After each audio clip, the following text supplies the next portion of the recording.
Hi everybody, welcome back. This is Truth Tom. Do me a favor, drop down there, hit the subscribe button. 70% of you who watch my videos are not subscribed, so I would really appreciate it. It helps the channel a lot.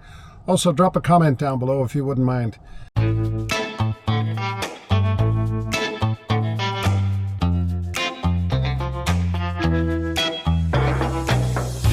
Today, I want to talk about Cybercab and Robotaxi. Because the other day I made a video that only 10 were approved in Las Vegas, Nevada, Clark County. Well, that has rapidly changed. Now, what's going on is they have approved 5,000. That's a lot of Robotaxis. Waymo also got approval for over 1,000. And I've said from day one, I firmly believe that there is loads of room for many operators in this space. Zoox, Waymo, and of course Tesla. And there will be others. There are others, but mostly these are the three players that are currently really getting it done. So there's plenty of room for everybody. But I did my own research this morning, and I have some thoughts on this, but I could be way wrong on any of this stuff. But in Clark County, there are 20,000 Uber licenses. So 20,000 people who are licensed to do Uber. Now, of that 20, a lot of them are just like me. I'm in South Carolina. I did Uber about, when did I do Uber? 2020... right after the pandemic. 21, 22, I did some Uber. I still have the license, but I don't do it anymore. Now, there are thousands and thousands of people like me, pretty much in every city, in every municipality, wherever you want to look. There's going to be a lot of that going on. So out of those 20,000 in Las Vegas, how many of those are actually active, right?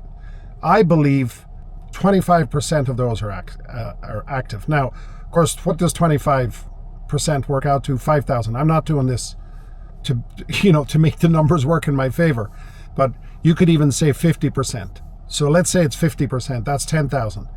So of that 10,000, how many of those are active? 5,000, maybe less, maybe 3,000, right? So on top of that, you have a very expensive ratio between Uber and Robotaxi.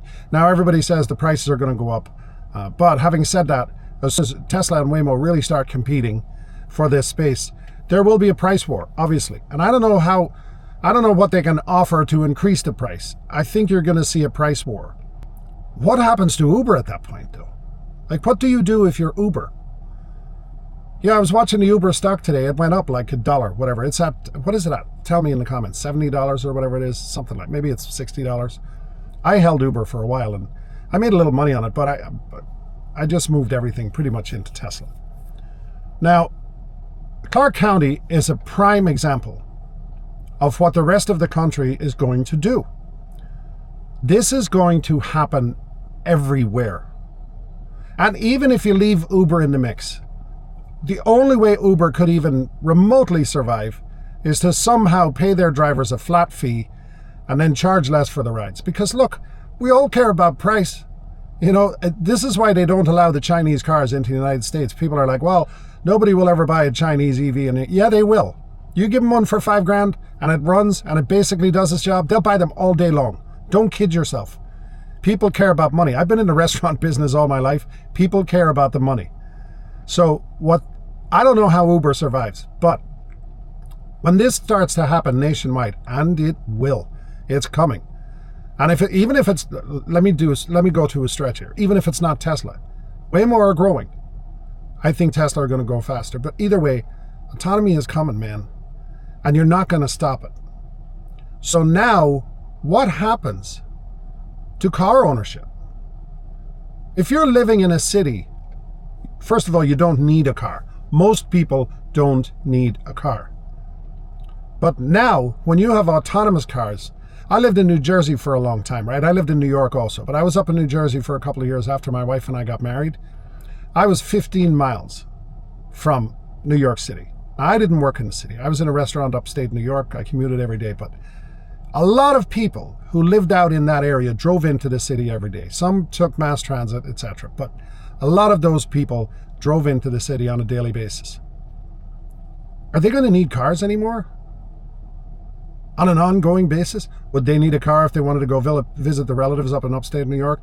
Well, sure, they could rent a car. But you know what? A Robotaxi will be able to do that too.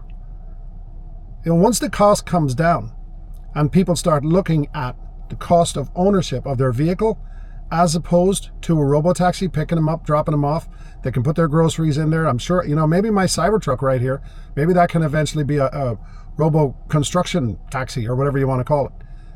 Maybe you don't need to go to Home Depot on Saturday and pick up your lumber or your concrete or whatever it is. How about I just send it there? And then the people at Home Depot, which will eventually be Optimus robots, they will load it up and just send it to your house. And then you can unload it and then send it back to my house. Right now, you don't even need a pickup truck if you're a homeowner, because you can go to Lowe's right now and rent a truck for, $59 an hour or something? You can load up the stuff, drop it off at your house, and then you're done. You don't need a truck. So what's going to happen to ownership?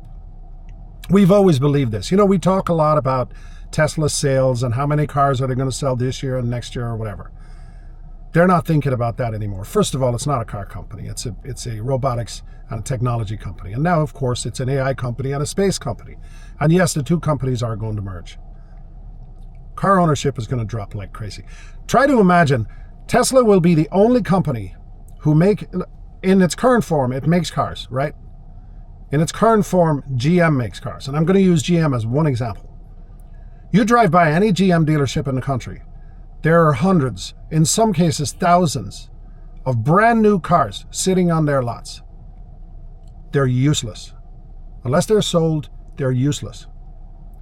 Right now, that doesn't have to happen with Tesla. Because I guarantee you, they can just put these cars out into a fleet and have them make money instantly. They become income-producing assets. No other company, certainly in the United States, has the ability to do that. China are coming really fast with this technology. But you're not going to see that technology shared across borders because of, obviously, safety issues, national security.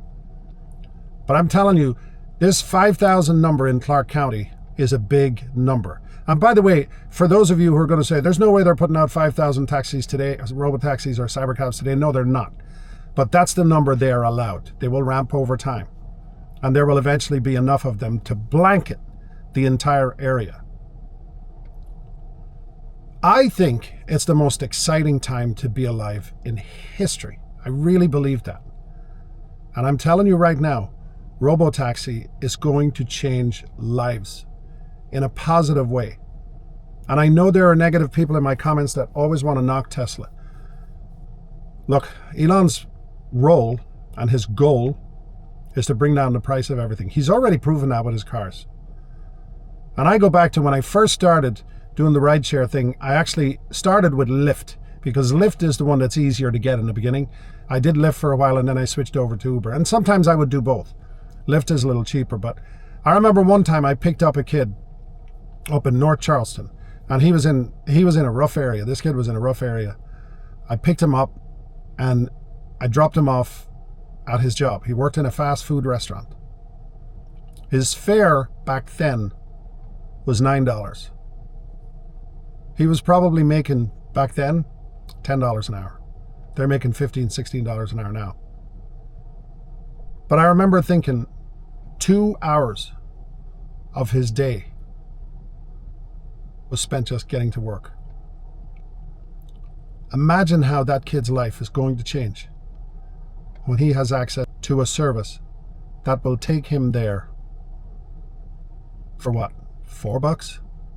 $3? $2? I don't know what it's going to be. But it's not going to be higher than Lyft or Uber, I can guarantee you that. And it's going to show up without a driver. He doesn't have to tip them. He doesn't have to tip anybody. Because these kids that work in the restaurant industry, they don't have any money. Especially if you're in the back of the house, in the kitchen, whatever. But you still feel like you have to tip because we're a tipping industry. That's what we do. That kid that day left me a $2 tip. That was really crazy to me. This is going to change lives. I'm sorry, but I'm not. I'm a capitalist. But there really truly is a way that we can elevate everybody. And one of those, a great place to start, would be transportation. You know, we don't realize. I realized this because I was young and I was poor. I came to this country with nothing. And I've never forgotten this. There are people who take a job because they can only go so far. Imagine those people be able to go a few miles farther, just a few short miles farther, maybe for a better job. That's what I want to see. I want to see everybody rise up. I don't want handouts. It's not where I'm going. But I think we can reduce the prices of daily use items. One of those is transportation. And it could literally boost the economy in an enormous way. Thank you so much for watching. I appreciate you always coming back. There are some links in the description for products and various things. There's a very important link there that you can use if you want to purchase or test drive a Tesla. It will give you deep discounts. And the first comment in this video and in all my videos is that Tesla referral code. Buy a Tesla. I promise you, you will never, ever regret it. Have a great day. The mind of Elon Musk is orders of magnitude ahead of everyone else. His vision is reshaping our world. Truth is the way. Embrace the future.